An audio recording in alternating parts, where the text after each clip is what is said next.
My dear students and parents, this is Daniel and welcome back to our channel. Tamil Nadu Medical Counseling முதல் சுற்றினுடைய choice filling ப்ராசஸில் நம்ம இருந்துட்டு இருக்கோம்.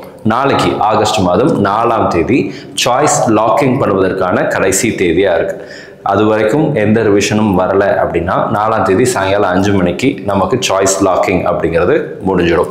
All India கோட்டாக்கும் அதே மாதிரி தான் 4 மணிக்கு மேலே, அதாவது 4ஆம் தேதி ஆகஸ்ட் மாதம் 4ஆம் தேதி சாயங்காலம் 4 மணிக்கு மேலே தான் அங்கே ஓப்பனே ஆகும். தமிழ்நாடை பொறுத்த வரைக்கும் சாயங்காலம் 5 மணிக்கு முன்னாடி நீங்கள் சாய்ஸஸை லாக் பண்ணணும். இந்த வீடியோவில் என்ன பார்க்க போகிறோம்னு சொல்லி கேட்டிங்கன்னா, யார் சாய்ஸ் லாக்கிங் பண்ணணும், எப்படி பண்ணணும், ரொம்ப சிம்பிளான வீடியோ, ஆனால் ரொம்ப ரொம்ப முக்கியமான வீடியோ. ஸோ இந்த வீடியோ ஸ்கிப் பண்ணாமல் ஃபுல்லாக பாருங்கள். முதல்ல ஒரு விஷயத்தை நான் தெளிவுபடுத்திடுறேன். சாய்ஸ் லாக்கிங் பண்ணுறதுக்கு முன்னாடி நீங்கள் சில விஷயங்களை ஊர்ஜிதப்படுத்திக் கொள்ளணும். அப்படி எல்லா விஷயத்தையும் கரெக்டாக இருக்குது அப்படின்னு வெரிஃபை பண்ணதுக்கு அப்புறம் தான் நம்ம இந்த சாய்ஸ் லாக்கிங் அப்படிங்கிறதுக்கு போகணும். ஃபர்ஸ்ட் திங் நீங்கள் செய்ய வேண்டியது, உங்களுடைய சாய்ஸஸை ஒரு பிரிண்ட் போட்டு நீங்கள் வச்சுக்கலாம், அல்லது ஃபோன்லேயோ அல்லது லேப்டாப்லேயோ பிடிஎஃபாவது நீங்கள் வச்சுக்கோங்க. அதை ஒரு தடவைக்கு 2 தடவை வெரிஃபை பண்ணிவிடுங்க. கரெக்டாக அந்த ஆர்டர் கரெக்டு தானா அப்படிங்கிறத வெரிஃபை பண்ணிவிடுங்க. எம்பிபிஎஸ் தான் படிக்க போகிறீங்க அப்படின்னா எம்பிபிஎஸ் கோர்ஸ் மட்டும்தான் இருக்கா, பிடிஎஸ் கோர்சஸ் அதில் ஆட் ஆகிருக்கா, நமக்கு பிடித்த கல்லூரிகள் அதே வரிசையில் கரெக்டாக இருக்கா, ஏதாவது காலேஜ் இன்டர்சேஞ்ச் ஆகிருக்கா, இந்த மாதிரி எல்லாத்தையுமே ஒவ்வொரு லைனாக நீங்கள் 60 சாய்ஸ் போட்டிருக்கலாம் அல்லது 80 சாய்ஸ் போட்டிருக்கலாம். அது உங்களுடைய சாய்ஸஸை பொறுத்து.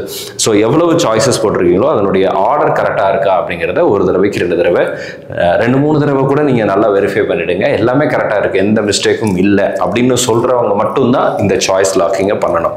எதனாலன்னா, ஒரு தடவை நீங்கள் லாக் பண்ணிட்டீங்க அப்படின்னா அதன் பின் நம்மளே நினைத்தாலும் கூட நம்மளால் சாய்ஸஸை மாடிஃபை பண்ண முடியாது. ஏதோ ஒரு காலேஜ் நான் தவறியாமல் போட்டுட்டேன், அதை ரிமூவ் பண்ணணும் முடியாது. ஏதோ ஒரு காலேஜ் நான் ஆட் பண்ணாமல் விட்டுட்டேன், அதை ஆட் பண்ணிக்க முடியுமா அப்படின்னா அதுவும் பண்ண முடியாது. ஸோ சாய்ஸ் லாக்கிங் பண்ணுறதுக்கு முன்னாடி வரைக்கும் நீங்கள் என்ன சேஞ்சஸ்னாலும் பண்ணலாம். சாய்ஸ் லாக்கிங் பண்ணியாச்சுன்னா நம்மளால் அதை மாற்ற முடியாது. அதுக்கு மெடிக்கல் செலெக்ஷன் கமிட்டியால் மட்டும்தான் அதை இது பண்ண முடியும். ஸோ அது அந்தளவுக்கு நமக்கு நேரமும் இருக்காது. ஸோ அதனால் கடைசி நாளுக்கு முன்னாடி நீங்கள் 5 மணிக்கு முன்னாடி சாய்ஸ் லாக்கிங் அப்படிங்கிறது பண்ணணும். ஸோ சாய்ஸ் லாக்கிங் பண்ணுறதுக்கு என்ன சார் பண்ணணும்னா, அதே வெப்சைட், நீங்கள் சாய்ஸஸ் என்டர் பண்ண அதே வெப்சைட்டில் லாகின் பண்ணிக்கோங்க. இப்படி தான் இருக்கும். இந்த இடத்துல கிளிக் ஹியர் டு விருப்பம், இந்த இடத்துல பாருங்கள், download my choices pending for lock அப்படின்னு சொல்லி இருக்கு இல்லைங்களா. ஸோ இந்த பெண்டிங் ஃபார் லாக் அப்படிங்கிறது தான் நமக்கு இப்போதைக்கு இருக்கிற ஸ்டேட்டஸாக இருக்குங்க. இந்த ஸ்டேட்டஸில் இருந்து தான் நம்ம 1 by 1 போக போகிறோம். இந்த இடத்துல இதை கிளிக் பண்ணிக்கலாம். ஸோ இதில் திரும்ப அதை டிக்ளரேஷன்லாம் கொடுத்துட்டு உள்ளே வந்துடுவீங்க.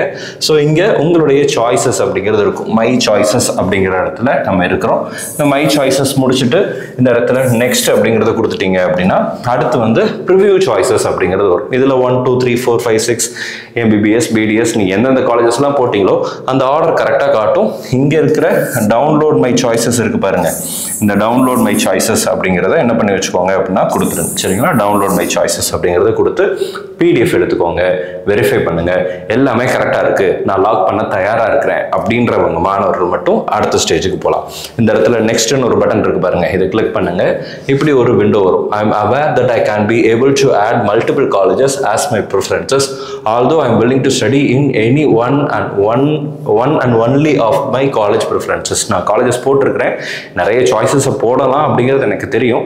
ஆனால் இதில் ஏதாவது ஒரு காலேஜ் தான் என்னால் படிக்க முடியும் அப்படிங்கிறத எனக்கு நான் தெரிஞ்சுக்கிட்டேன், நான் புரிஞ்சுக்கிட்டேன் அப்படின்னு சொல்லிட்டு கொடுத்துருக்குறாங்க. இங்கே கன்ஃபார்ம் அப்படிங்கிறத கொடுத்துருங்க. அடுத்ததாக லாக் சாய்ஸஸ் அப்படிங்கிற ஸ்டேஜுக்கு போய்ட்டோம்.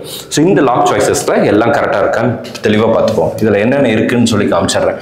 எம்கியூ எம்பிபிஎஸ் எஸ்எஃப் காலேஜஸ் அப்படின்னு சொல்லி இருக்கு. மேனேஜ்மெண்ட் கோட்டா பிரைவேட் மெடிக்கல் காலேஜஸில் இருக்கக்கூடிய இது. அதில் நீங்கள் மேனேஜ்மெண்ட் அவைலபிள் சாய்ஸஸ் அப்படிங்கிறது இந்த இடத்துல இருக்குது. நீங்கள் செலக்ட் பண்ண சாய்ஸஸ் 17 சாய்ஸஸ் அவைலபிளாக இருந்து நீங்கள் எவ்வளோ போட்டிங்களோ, இது மாணவர் வேறுபடும். இந்த மாணவர் ஒரு சாய்ஸ் தான் போட்டிருக்காரு, ஸோ அதனால் 1 காட்டுது. உங்களுடைய ஆக்சுவல் நம்பர் நீங்கள் எவ்வளோ காலேஜ் போட்டிங்க அப்படிங்கிறது இந்த இடத்துல டிஸ்பிளே ஆகும். அடுத்து மேனேஜ்மெண்ட் கோட்டா பிரைவேட், அதே மாதிரி மேனேஜ்மெண்ட் கோட்டா பிடிஎஸ், அப்புறம் government MBBS in government colleges, government MBBS in self financing. SF காலேஜ்னா பிரைவேட் காலேஜில் இருக்கக்கூடிய கவர்மெண்ட் கோட்டா சீட்டு.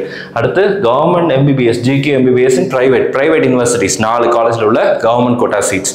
அதே மாதிரி government BDS, government BDS, A1 எம்பிபிஎஸ்னா semi government ESI KK Nagar. So அதெல்லாம் இந்த இடத்துல இருக்கும். அவைலபிள் சாய்ஸஸ் இருக்கும், செலக்டட் சாய்ஸஸ் அப்படிங்கிறது இருக்கும். இதெல்லாம் பார்த்துக்கோங்க. சரிங்களா, எல்லாமே பார்த்துட்டு கரெக்டாக இருக்கா அப்படிங்கிறத பார்த்துக்கோங்க. நீங்கள் எவ்வளோ சாய்ஸஸ் போட்டிருக்கீங்க? 65 சாய்ஸ், 85 சாய்ஸ் அவைலபிளாக இருக்குது, 69 சாய்ஸ் போட்டிருக்காங்க. இங்கே 38 சாய்ஸ் அவைலபிளாக இருக்குது, ஒரு சாய்ஸ் அப்படிங்கிறது போட்டிருக்கும். இது 1 by 1 காமிக்கும். நீங்கள் எல்லாம் வெரிஃபை பண்ணதுக்கப்புறம் ஓடிபி கேட்கும் சரிங்களா. மொபைல் நம்பருக்கு நீங்கள் ரிஜிஸ்டர் பண்ண மொபைல் நம்பருக்கு ஓடிபி வரும். அந்த ஓடிபியை இங்கே என்டர் பண்ணணும். ஓடிபி என்டர் பண்ணால் தான் லாக் ஆகும் சரிங்களா. ஓடிபி கொடுத்துட்டு இங்கே வந்து இந்த இடத்துல பாருங்க டிக்ளரேஷன் ஃபார்ம் ஒன்று கொடுத்துருக்குறாங்க. இதை டிக் கொடுத்துக்கோங்க. I have completed adding my preferential choices and wish to submit my choices. I am aware that once submitted can't be changed my choices. என்னால் மாற்ற முடியாதுங்கிறத நான் புரிஞ்சுக்கிட்டேன் அப்படின்னு சொல்லிட்டு டிக்ளரேஷன் கொடுத்துட்டு இந்த இடத்துல பாருங்க லாக் மை சாய்ஸஸ் அப்படின்னு இருக்கு பாருங்க. இதை கிளிக் பண்ணிட்டீங்க அப்படின்னா உங்களுடைய சாய்ஸஸ் அப்படிங்கிறது லாக் ஆகிடும். இங்கே பாருங்க இதில் டிக்ளரேஷன் திரும்ப வரும். எஸ் கொடுத்துருங்க. கொடுத்துட்டீங்கன்னா இந்த இடத்துல சாய்ஸ் ஃபில்லிங்கில் ஒரு டிக் மார்க் அப்படிங்கிறது வந்துடும். இந்த இடத்துல பாருங்க டவுன்லோட் மை சாய்ஸஸ் லாக்டு அப்படின்னு சொல்லி இருக்கும். இந்த பிடிஎஃபை டவுன்லோட் பண்ணி வச்சுக்கோங்க சரிங்களா. இந்த பிடிஎஃபை நீங்கள் டவுன்லோட் பண்ணி வச்சுக்கலாம்.